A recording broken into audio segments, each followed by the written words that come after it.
ಧರ್ಮ ಸಂಸ್ಥಾಪನಾರ್ಥಾಯ ಸಂಭವಾಮಿ ಯುಗೆ ಯುಗೆ. ಹಾಯ್ ಫ್ರೆಂಡ್ಸ್, ಹೇಗಿದ್ದೀರಾ? ಇವತ್ತಿನ ಅದ್ಭುತ ವಿಡಿಯೋಗೆ ನಿಮ್ಮೆಲ್ಲರಿಗೂ ಆತ್ಮೀಯ ಸ್ವಾಗತ. ಸ್ನೇಹಿತರೆ, ಈ ಶಾಪದಿಂದ ಮಹಿಳೆ ಪ್ರತಿ ತಿಂಗಳು ಡೇಟ್ ಹಾಕುತ್ತಾಳೆ. ಡೇಟ್ ಸಮಯದಲ್ಲಿ ಪುರುಷರು ಮಹಿಳೆಯನ್ನ ಮುಟ್ಟಿದರೆ ಏನಾಗುತ್ತದೆ, ಆ ಸಮಯದಲ್ಲಿ ಮಹಿಳೆಯರು ಏನು ಮಾಡಬೇಕು, ಹಾಗೆ ಏನು ಮಾಡಬಾರದು, ಈ ಸಮಯದಲ್ಲಿ ಜನರು ಮಹಿಳೆಯರನ್ನ ಅಪವಿತ್ರವೆಂದು ಭಾವಿಸುವುದು ಏಕೆ, ಇವೆಲ್ಲ ಪ್ರಶ್ನೆಗಳಿಗೆ ಶ್ರೀಕೃಷ್ಣನು ಹೇಳಿರುವ ಒಂದು ಕಥೆಯ ಮೂಲಕ ನಿಮಗೆ ಹೇಳುತ್ತೇನೆ, ಕೇಳಿ. ಈ ವಿಡಿಯೋವನ್ನ ಪೂರ್ತಿಯಾಗಿ ನೋಡಿ, ಆಗ ನಿಮಗೆ ಪೂರ್ತಿಯಾಗಿ ಅರ್ಥವಾಗುತ್ತದೆ.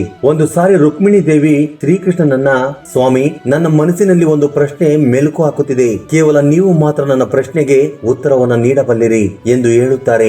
ಆಗ ಶ್ರೀಕೃಷ್ಣನು, ದೇವಿ, ನಿನ್ನ ಮನಸ್ಸಿನಲ್ಲಿರುವ ಪ್ರಶ್ನೆಯನ್ನ ನಿಸ್ಸಂಕೋಚವಾಗಿ ಕೇಳು, ನಿನ್ನ ಮನಸ್ಸಿನಲ್ಲಿರುವ ಎಲ್ಲ ಪ್ರಶ್ನೆಗಳಿಗೂ ಕೂಡ ಸಮಾಧಾನವನ್ನು ನೀಡುತ್ತೇನೆಂದು ಶ್ರೀಕೃಷ್ಣನು ಹೇಳುತ್ತಾರೆ.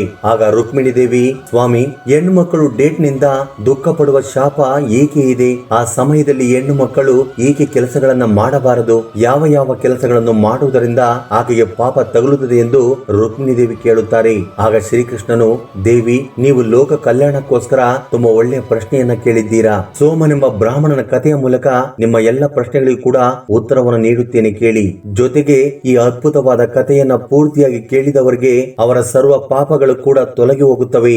ಯಾವ ಗಂಡ ಹೆಂಡತಿ ಈ ಕಥೆಯನ್ನ ಶ್ರದ್ಧೆಯಿಂದ ಕೇಳುತ್ತಾರೋ ಅವರಿಗೆ ಸೌಭಾಗ್ಯ ಪ್ರಾಪ್ತಿಯಾಗುತ್ತದೆ ಎಂದು ಶ್ರೀಕೃಷ್ಣನು ರುಕ್ಮಿಣಿ ದೇವಿಗೆ ಹೇಳಿ ಕಥೆಯನ್ನ ಶುರು ಮಾಡುತ್ತಾರೆ. ಇಂದಿನ ಕಾಲದಲ್ಲಿ ಕಳಿಂಗ ಎಂಬ ರಾಜ್ಯದಲ್ಲಿ ಒಂದು ಅಂದವಾದ ಊರಿತ್ತು. ಆ ನಗರದಲ್ಲಿ ಸೋಮ ಎಂಬ ಬ್ರಾಹ್ಮಣ ವ್ಯಕ್ತಿ ವಾಸ ಮಾಡುತ್ತಿದ್ದನು. ಸೋಮನು ಎಲ್ಲ ವೇದಗಳನ್ನು, ಶಾಸ್ತ್ರಗಳನ್ನು ಓದಿದ್ದನು. ಒಳ್ಳೆಯ ಗುಣವಂತನು, ಜೊತೆಗೆ ಶಿವಭಕ್ತಿಯನ್ನು ಹೊಂದಿದವನು ಕೂಡ. ಆತನು ಪ್ರತಿದಿನವೂ ಯಜ್ಞಗಳು, ಯಾಗಾದಿಗಳು, ದಾನ ಧರ್ಮಗಳನ್ನ ಮಾಡುತ್ತಿದ್ದನು. ಸೋಮನ ಹೆಂಡತಿ ಕೂಡ ತುಂಬಾ ಗುಣವಂತಳು, ಪತಿವ್ರತೆ, ಧರ್ಮವನ್ನು ಪಾಲಿಸುವಂತಹ ಸ್ತ್ರೀ. ಒಂದು ಸಾರಿ ಸೋಮನು ತನ್ನ ಮನೆಯಲ್ಲಿ ಸತ್ಯನಾರಾಯಣನ ಪೂಜೆಯನ್ನ ಮಾಡುತ್ತಾನೆ. ಆ ವ್ರತಕ್ಕೆ ನಗರದಲ್ಲಿನ ಎಲ್ಲ ಬ್ರಾಹ್ಮಣರನ್ನು ಕೂಡ ಕರೆಯುತ್ತಾನೆ. ಹಾಗೆಯೇ ನಗರದಲ್ಲಿನ ಎಲ್ಲ ಜನರನ್ನು ಕೂಡ ಭೋಜನಕ್ಕೆ ಕರೆಯುತ್ತಾನೆ. ಸೋಮನು ಬ್ರಾಹ್ಮಣರೆಲ್ಲರಿಗೂ ಕೂಡ ವಿಧಿ ವಿಧಾನದಿಂದ ಸೇವೆಯನ್ನ ಮಾಡಿದನು. ಅವರನ್ನ ಗೌರವಿಸಿ ಅತಿಥಿ ಸತ್ಕಾರವನ್ನ ಮಾಡಿದನು. ಆ ಬ್ರಾಹ್ಮಣರೆಲ್ಲರಿಗೂ ಕೂಡ ಪಂಚಭಕ್ಷ ಪರಮಾನ್ನಗಳಿಂದ ಸಿದ್ಧಪಡಿಸಿರುವ ಭೋಜನವನ್ನ ಇಡುತ್ತಾನೆ. ವ್ರತ ಮುಗಿದ ಸ್ವಲ್ಪ ಸಮಯದ ನಂತರ ಆ ಬ್ರಾಹ್ಮಣರೆಲ್ಲರೂ ಕೂಡ ಅಲ್ಲಿಂದ ಹೊರಟು ಹೋಗುತ್ತಾರೆ. ಆ ನಂತರ ಹಸಿವಿನಿಂದ ಇದ್ದ ಎಲ್ಲ ಬಡವರಿಗೂ ಕೂಡ ಊಟವನ್ನ ಹಾಕುತ್ತಾನೆ. ಈ ರೀತಿಯಾಗಿ ಸೋಮನು ಈ ವ್ರತವನ್ನು ವಿಜಯಶಾಲಿಯಾಗಿ ಮಾಡಿ ಮನೆಯ ಬಾಗಿಲಿಗೆ ಬರುತ್ತಾನೆ. ಮನೆಯ ಬಾಗಿಲಿನ ಬಳಿ ಒಂದು ನಾಯಿ, ಒಂದು ಎತ್ತು ಮಾತನಾಡುತ್ತಿದ್ದಾವೆ.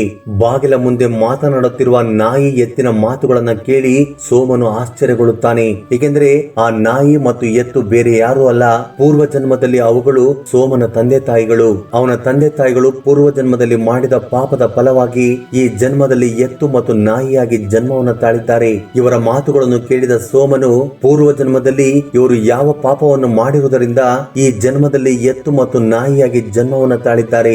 ಇವರಿಗೆ ಮೋಕ್ಷ ಲಭಿಸುವಂತೆ ಮಾಡಲು ನಾನೇನು ಮಾಡಬೇಕೆಂದು ರಾತ್ರಿಯೆಲ್ಲ ಯೋಚನೆ ಮಾಡುತ್ತಾ ನಿದ್ರೆ ಕೂಡ ಹೋಗುವುದಿಲ್ಲ. ಆತನು ರಾತ್ರಿಯೆಲ್ಲ ಯೋಚನೆ ಮಾಡಿ ಕೊನೆಯದಾಗಿ ಈ ರೀತಿಯಾಗಿ ಅಂದುಕೊಳ್ಳುತ್ತಾನೆ, ನನಗೆ ಈ ಸಮಸ್ಯೆಗೆ ಪರಿಹಾರ ಗೊತ್ತಾಗಬೇಕೆಂದರೆ ನಾಳೆ ನನ್ನ ಗುರುಗಳ ಬಳಿಗೆ ಹೋಗಲೇಬೇಕಾಗುತ್ತದೆ ಎಂದುಕೊಳ್ಳುತ್ತಾನೆ. ಮಾರನೇ ದಿನ ಬೆಳಿಗ್ಗೆ ಬೆಳಗಿನ ಜಾವ ಸೋಮನು ತನ್ನ ಗುರುವಿನ ಬಳಿಗೆ ಹೋಗುತ್ತಾನೆ. ಸೋಮನ ಬರುವಿಕೆಯನ್ನ ಕಂಡ ಗುರುಗಳು, ಏಕೆ ಸೋಮ ಇಲ್ಲಿವರೆಗೂ ಬಂದಿದ್ದೀಯಾ ಎಂದು ಕೇಳುತ್ತಾರೆ. ಆಗ ಸೋಮನು, ಗುರುಗಳೇ, ನಾನು ತುಂಬಾ ದುಃಖದಲ್ಲಿದ್ದೇನೆ, ನನ್ನ ಈ ದುಃಖದಿಂದ ನೀವೇ ಹೊರಗಡೆ ತರಬೇಕೆಂದು ಸೋಮನು ಹೇಳುತ್ತಾನೆ. ಆಗ ಗುರುಗಳು, ಶಿಷ್ಯ, ನಿನ್ನಲ್ಲಿ ಎಂತಹ ಸಮಸ್ಯೆ ಇದ್ದರೂ ಕೂಡ ನಾನು ಬಗೆಹರಿಸುವ ಪ್ರಯತ್ನ ಮಾಡುತ್ತೇನೆ, ನಿನ್ನ ಸಮಸ್ಯೆ ಏನು, ನನ್ನಲ್ಲಿ ಹೇಳು ಎಂದು ಹೇಳುತ್ತಾರೆ. ಆಗ ಸೋಮನು, ಗುರುಗಳೇ, ನಾನು ನಿನ್ನೆ ದಿವಸ ಸತ್ಯನಾರಾಯಣನ ಪೂಜೆಯನ್ನ ಮಾಡಿದೆನು. ಅನೇಕ ಮಂದಿ ಬ್ರಾಹ್ಮಣರನ್ನ ಕರೆಸಿ ಅತಿಥಿ ಸತ್ಕಾರವನ್ನ ಮಾಡಿದೆನು. ಹಸಿದು ಬಂದವರಿಗೆ ಅನ್ನವನ್ನು ಹಾಕಿದೆನು. ಭಕ್ತಿ ಪೂರ್ವಕವಾಗಿ ಭಗವಂತನಿಗೆ ಪೂಜೆ ಮಾಡಿದೆನು. ಆಗ ನಮ್ಮ ಮನೆಯ ಬಾಗಿಲ ಮುಂದೆ ಒಂದು ನಾಯಿ ಮತ್ತು ಎತ್ತನ್ನ ನೋಡಿದೆನು. ಎರಡು ಕೂಡ ನಮ್ಮ ಮನೆಯ ಬಾಗಿಲ ಮುಂದೆ ಈ ರೀತಿಯಾಗಿ ಮಾತನಾಡಿಕೊಳ್ಳುತ್ತಿದ್ದವು. ಆ ನಾಯಿ ಎತ್ತಿನ ಬಳಿ, ಸ್ವಾಮಿ, ಇಂದು ಬೆಳಿಗ್ಗೆ ಒಂದು ಘಟನೆ ನಡೆಯಿತು. ನಮ್ಮ ಪುತ್ರನ ಮನೆಯಲ್ಲಿ ಬ್ರಾಹ್ಮಣರು ತಯಾರು ಮಾಡಿರುವ ಹಾಲಿನ ಕುಂಡದಲ್ಲಿ ಒಂದು ಹಾವು ವಿಷವನ್ನ ಹಾಕಿತು. ಅದನ್ನು ನೋಡಿದ ನನಗೆ ತುಂಬಾ ಭಯವಾಯಿತು. ಏಕೆಂದರೆ ಆ ಹಾಲಿನಿಂದಲೇ ಭೋಜನವನ್ನ ತಯಾರು ಮಾಡುತ್ತಾರೆ. ಆ ಭೋಜನವನ್ನ ಯಾರು ತಿನ್ನುತ್ತಾರೋ ಅವರೆಲ್ಲರೂ ಕೂಡ ಸತ್ತು ಹೋಗುತ್ತಾರೆ. ಆದ್ದರಿಂದಲೇ ನಾನು ಆ ಬಟ್ಟಲಲ್ಲಿರುವ ಹಾಲನ್ನ ಕುಡಿದು ಬಿಟ್ಟೆನು. ಆ ಹಾಲನ್ನು ಕುಡಿಯುವ ಸಮಯದಲ್ಲಿ ನಮ್ಮ ಸೊಸೆ ನನ್ನನ್ನು ನೋಡಿದಳು. ಹಾಗೆ ಆಕೆ ನನ್ನನ್ನ ಒಂದು ಕೋಲಿನಿಂದ ಚೆನ್ನಾಗಿ ಹೊಡೆದಳು. ನನ್ನ ಶರೀರದಲ್ಲಿನ ಎಲ್ಲ ಭಾಗಗಳಿಗೂ ಕೂಡ ತುಂಬಾ ನೋವಾಗಿದೆ. ಆದ್ದರಿಂದ ನಾನು ಏನು ಮಾಡಲಾಗದೆ ಅಲ್ಲಿಂದ ಹೊರಟು ಬಂದೆ ಎಂದು ಹೇಳುತ್ತದೆ. ಆ ಮಾತನ್ನು ಕೇಳಿದ ಎತ್ತು ತುಂಬಾ ದುಃಖ ಪಡುತ್ತದೆ. ಹಾಗೆ ಆ ಎತ್ತು ತನ್ನ ವೃತ್ತಾಂತವನ್ನ ಹೇಳುವುದಕ್ಕೆ ಶುರು ಮಾಡುತ್ತದೆ. ನಾನು ಪೂರ್ವ ಜನ್ಮದಲ್ಲಿ ಈ ಬ್ರಾಹ್ಮಣನ ತಂದೆಯಾಗಿದ್ದೆ. ಇಂದು ಬ್ರಾಹ್ಮಣನು ಬಂದಿರುವ ಎಲ್ಲರಿಗೂ ಕೂಡ ಭೋಜನವನ್ನ ಹಾಕಿ ಕಳುಹಿಸಿದನು. ಕನಿಷ್ಠ ಪಕ್ಷ ನನಗೆ ಒಂದು ಹುಲ್ಲು ಕಡ್ಡಿಯನ್ನು ಕೂಡ ಹಾಕಲಿಲ್ಲ. ಅದಕ್ಕೋಸ್ಕರ ನಾನು ತುಂಬಾ ದುಃಖದಲ್ಲಿದ್ದೇನೆ ಎಂದು ಅವೆರಡು ಮಾತನಾಡುವುದನ್ನ ನಾನು ಕೇಳಿಸಿಕೊಂಡೆ. ಆ ಜೀವಿಗಳು ಮಾತನಾಡಿರುವುದನ್ನ ಕೇಳಿ ನನಗೆ ತುಂಬಾ ದುಃಖ ಆಗುತ್ತಿದೆ. ಗುರುಗಳೇ, ನಾನು ಎಂದಿಗೂ ಕೂಡ ಯಾವ ರೀತಿಯ ಪಾಪವನ್ನು ಕೂಡ ಮಾಡಿಲ್ಲ. ಎಷ್ಟೋ ಧರ್ಮ ಕಾರ್ಯಗಳನ್ನ ಮಾಡಿದ್ದೇನೆ. ನನ್ನ ತಂದೆ ತಾಯಿಗಳು ಏಕೆ ಇಷ್ಟೊಂದು ಕಷ್ಟವನ್ನ ಅನುಭವಿಸಬೇಕಾಗಿದೆ? ಈ ವಿಷಯವನ್ನ ತಿಳಿದುಕೊಳ್ಳಬೇಕೆಂದು ನಾನು ನಿಮ್ಮ ಬಳಿ ಬಂದಿದ್ದೇನೆ. ದಯವಿಟ್ಟು ನೀವು ನಿಮ್ಮ ಯೋಗ ಶಕ್ತಿಯಿಂದ ಕಾರಣವನ್ನ ತಿಳಿದುಕೊಂಡು ಹೇಳಿ. ಹಾಗೆ ನನ್ನ ತಂದೆ ತಾಯಿಗಳಿಗೆ ಮುಕ್ತಿಯನ್ನು ನೀಡಬೇಕೆಂದರೆ ಏನು ಮಾಡಬೇಕೆಂದು ಹೇಳಿ ಎಂದು ಹೇಳುತ್ತಾನೆ. ಆಗ ಗುರುಗಳು ಧ್ಯಾನ ಮಂಟಪದಲ್ಲಿ ಕುಳಿತುಕೊಂಡು ಯೋಗ ಮಾರ್ಗದಲ್ಲಿ ಅವರ ಪಾಪ ಕರ್ಮಗಳನ್ನ ನೋಡಿದರು. ಸ್ವಲ್ಪ ಸಮಯದ ನಂತರ ಆ ಗುರುಗಳು ಯೋಗ ಮಾರ್ಗದಿಂದ ಹೊರಗಡೆ ಬಂದು, ಶಿಷ್ಯ, ನಿನ್ನ ತಂದೆ ತಾಯಿಗಳು ಪೂರ್ವ ಜನ್ಮದಲ್ಲಿ ತುಂಬಾ ಘೋರವಾದ ಪಾಪವನ್ನ ಮಾಡಿದ್ದಾರೆ. ಆ ಪಾಪದ ಕಾರಣದಿಂದಲೇ ಈ ಜನ್ಮದಲ್ಲಿ ಈ ರೀತಿಯ ದುಸ್ಥಿತಿಯನ್ನು ಅನುಭವಿಸಬೇಕಾಗಿದೆ ಎಂದು ಹೇಳುತ್ತಾರೆ. ಆ ಮಾತನ್ನು ಕೇಳಿದ ಸೋಮನು, ಗುರುಗಳೇ, ಅದು ಯಾವ ಪಾಪವೆಂದು ದಯವಿಟ್ಟು ಅದನ್ನು ಸಂಕ್ಷಿಪ್ತವಾಗಿ ವಿವರಿಸಿ ಎಂದು ಕೇಳುತ್ತಾನೆ. ಆಗ ಗುರುಗಳು, ಶಿಷ್ಯ, ಎತ್ತಿನ ರೂಪದಲ್ಲಿರುವವರು ನಿನ್ನ ತಂದೆ. ಹೀಗೆ ಒಂದು ಸಾರಿ ಈತನು ಏಕಾದಶಿ ವ್ರತವನ್ನ ಮಾಡಿದ್ದನು ಮತ್ತು ಆ ದಿನ ಭೋಜನವನ್ನು ಕೂಡ ಮಾಡಿದ್ದನು. ಆದ್ರೆ ಆ ದಿನ ಯಾವುದೇ ರೀತಿಯ ದಾನ ಧರ್ಮವನ್ನ ಮಾಡಲಿಲ್ಲ. ತನ್ನ ಪಿತೃ ದೇವತೆಗಳಿಗೆ ಶ್ರದ್ಧಾ ಕಾರ್ಯಗಳನ್ನ ವಿಧಿವಿಧಾನವಾಗಿ ನಿರ್ವಹಿಸಲಿಲ್ಲ. ಪೂರ್ವ ಜನ್ಮದಲ್ಲಿ ನಿಮ್ಮ ತಂದೆ ನಿಮ್ಮ ತಾಯಿಯ ಡೇಟ್ ಸಮಯದಲ್ಲಿ ಅವರ ಜೊತೆ ಶಾರೀರಿಕ ಸಂಬಂಧವನ್ನ ಹೊಂದಿದ್ದರು. ಆ ಪಾಪದ ಕಾರಣದಿಂದಲೇ ನಿಮ್ಮ ತಂದೆಗೆ ಈ ಜನ್ಮದಲ್ಲಿ ಎತ್ತಿನ ಜನ್ಮ ಸಿಕ್ಕಿದೆ. ಈಗ ನಿಮ್ಮ ತಾಯಿಯ ಬಗ್ಗೆ ಹೇಳುತ್ತೇನೆ ಕೇಳು. ನಿಮ್ಮ ತಾಯಿ ಡೇಟ್ ಸಮಯದಲ್ಲಿ ಭೋಜನವನ್ನ ರೆಡಿ ಮಾಡಿದರು. ಡೇಟ್ ಸಮಯದಲ್ಲಿ ನಿಮ್ಮ ತಾಯಿ ಭಗವಂತನಿಗೆ ಪೂಜೆಯನ್ನ ಮಾಡಿದರು. ತುಳಸಿ ದೇವಿಗೆ ನೀರನ್ನು ಹಾಕಿದರು. ಆ ಸಮಯದಲ್ಲಿಯೂ ಕೂಡ ಭಗವಂತನಿಗೆ ನೈವೇದ್ಯವನ್ನು ನೀಡಿದರು. ಆ ಕಾರಣದಿಂದಲೇ ಆ ತಾಯಿಗೆ ಮಹಾಪಾಪ ತಗುಲಿದೆ. ಆ ಸಮಯದಲ್ಲಿ ಮಹಿಳೆಯರು 3 ದಿನಗಳ ಕಾಲ ಅಪವಿತ್ರರಾಗಿರುತ್ತಾರೆ. ಆ ಸಮಯದಲ್ಲಿ ಮಹಿಳೆಯರು ಪೂಜೆಯ ರೀತಿಯ ಕಾರ್ಯಗಳನ್ನ ಮಾಡಬಾರದು. ಆ ಸಮಯದಲ್ಲಿ ಮಹಿಳೆಯರು 3 ದಿನಗಳ ಕಾಲ ತಲೆಯನ್ನು ಕೂಡ ಬಾಚಿಕೊಳ್ಳಬಾರದು. ಆ ರೀತಿ ಮಾಡಿದರೆ ಗಂಡನ ಆಯಸ್ಸು ಕಡಿಮೆಯಾಗುತ್ತಾ ಹೋಗುತ್ತದೆ. ಮಹಿಳೆಯರು ಅಂತಹ ಸಮಯದಲ್ಲಿ ಮರಗಳನ್ನು ಅಥವಾ ಗಿಡಗಳನ್ನ ಮುಟ್ಟಬಾರದು. ಆ ಸಮಯದಲ್ಲಿ ಮಹಿಳೆಯರ ಜೊತೆ ಯಾವ ರೀತಿಯ ಸಂಬಂಧವನ್ನು ಕೂಡ ಇಟ್ಟುಕೊಳ್ಳಬಾರದು. ಒಂದು ವೇಳೆ ಸಂಬಂಧವನ್ನ ಇಟ್ಟುಕೊಂಡರೆ ಅವರಿಗೆ ಬ್ರಹ್ಮಹತ್ಯೆ ಮಾಡಿರುವ ದೋಷ ಬರುತ್ತದೆ. ಆ ಸಮಯದಲ್ಲಿ ಮಹಿಳೆಯರು ಧರಿಸಿರುವ ಬಟ್ಟೆಯನ್ನ ಯಾರು ಮುಟ್ಟುತ್ತಾರೋ ಅವರಿಗೂ ಕೂಡ ಪಾಪ ಅಂಟಿಕೊಳ್ಳುತ್ತದೆ. 4ನೇ ದಿನ ಸ್ನಾನ ಮಾಡಿದ ನಂತರ ಆಕೆ ಪವಿತ್ರಳಾಗುತ್ತಾಳೆ. ಈ ಕಾರಣದಿಂದಲೇ ನಿನ್ನ ತಾಯಿಗೆ ನಾಯಿ ಜನ್ಮ ಸಿಕ್ಕಿದೆ ಎಂದು ಹೇಳುತ್ತಾರೆ. ಆಗ ಸೋಮನು, ಗುರುಗಳೇ, ಈ ಸಮಸ್ಯೆಗೆ ನನಗೆ ಪರಿಹಾರವನ್ನ ಹೇಳಿ ಎಂದು ಕೇಳುತ್ತಾನೆ. ಶಿಷ್ಯ, ನೀನು ಯಾವುದಾದರೂ ಒಂದು ಅಮಾವಾಸ್ಯೆಯ ದಿನ ತಂದೆ ತಾಯಿಗೋಸ್ಕರ ಪಿಂಡ ಪ್ರದಾನವನ್ನ ಮಾಡು, ದಾನ ಧರ್ಮಗಳನ್ನ ಮಾಡು, ಹಸುವಿನ ಸೇವೆಯನ್ನ ಮಾಡು. ನಿನ್ನ ತಂದೆ ತಾಯಿಗಳಿಗೆ ಮುಕ್ತಿ ಸಿಗಲಿ ಎಂದು ಆ ಭಗವಂತನಲ್ಲಿ ಪ್ರಾರ್ಥನೆ ಮಾಡು ಎಂದು ಹೇಳುತ್ತಾರೆ. ಆಗ ಸೋಮನು ಆ ಗುರುಗಳು ಹೇಳಿದಂತೆಯೇ ಮಾಡುತ್ತಾನೆ. ಆಗ ಅವನ ತಂದೆ ತಾಯಿಗೆ ಮುಕ್ತಿ ಸಿಕ್ಕಿತು ಎಂದು ಶ್ರೀಕೃಷ್ಣರು ರುಕ್ಮಿಣಿ ದೇವಿ ಬಳಿ ಹೇಳುತ್ತಾರೆ. ದೇವಿ, ಅಂತ ಸಮಯದಲ್ಲಿ ಮಹಿಳೆಯರು ಯಾವ ಯಾವ ರೀತಿಯ ಕೆಲಸಗಳನ್ನ ಮಾಡಬಾರದು ಎಂದು ಸಂಕ್ಷಿಪ್ತವಾಗಿ ಹೇಳಿದೆ ಅಲ್ಲವೇ?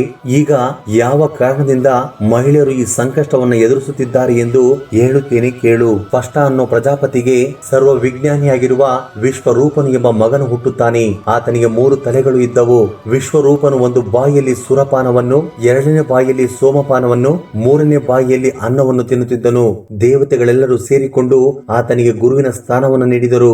ಇಂದ್ರನು ಆತನ ಬಳಿ ನಾರಾಯಣ ಕವಚದ ಉಪದೇಶವನ್ನ ಪಡೆದುಕೊಂಡರು. ಕೊನೆಗೆ ಒಂದು ದಿನ ವಿಶ್ವರೂಪನು ರಾಕ್ಷಸರಿಗೂ ಕೂಡ ಯಜ್ಞ ಭಾಗವನ್ನ ಕಲ್ಪಿಸಿಕೊಡುತ್ತಿದ್ದಾರೆಂದು ಗೊತ್ತಾಗಿ ಇಂದ್ರನು ಆತನ ತಲೆಯನ್ನ ಕತ್ತರಿಸಿ ಹಾಕುತ್ತಾನೆ.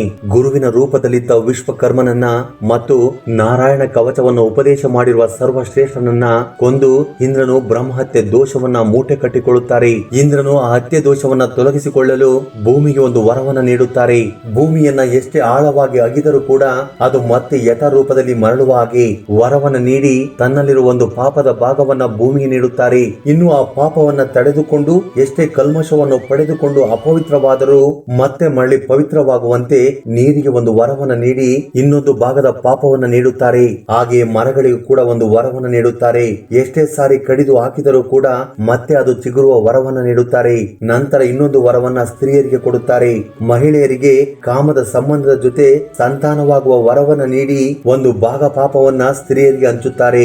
ಆಗ ಇಂದ್ರನು ಆ ಬ್ರಹ್ಮಹತ್ಯೆ ದೋಷದಿಂದ ವಿಮುಕ್ತಿಯನ್ನು ಹೊಂದುತ್ತಾರೆ. ಇಂದ್ರನು ಬ್ರಹ್ಮಹತ್ಯೆ ದೋಷದಿಂದ ಬಂದಿರುವ ಪಾಪಗಳನ್ನು ನಿವಾರಣೆ ಮಾಡಿಕೊಳ್ಳುವುದಕ್ಕೆ ಭೂಮಿಗೆ ಬೆವರ ಹನಿಗಳು, ನೀರಿಗೆ ನೊರೆ, ಮರಗಳಿಗೆ ಚಿಗುರು, ಮಹಿಳೆಯರಿಗೆ ಈ ರೀತಿಯ ದೋಷಗಳು ಬಂದವು. ಈ ರೀತಿಯಾಗಿ ಇಂದ್ರನು ಹಂಚಿದ ಬ್ರಹ್ಮಹತ್ಯದ ದೋಷದ ಫಲವಾಗಿ ಮಹಿಳೆಯರಿಗೆ ಡೇಟ್ ಅನ್ನುವುದು ಬರುತ್ತಿದೆ.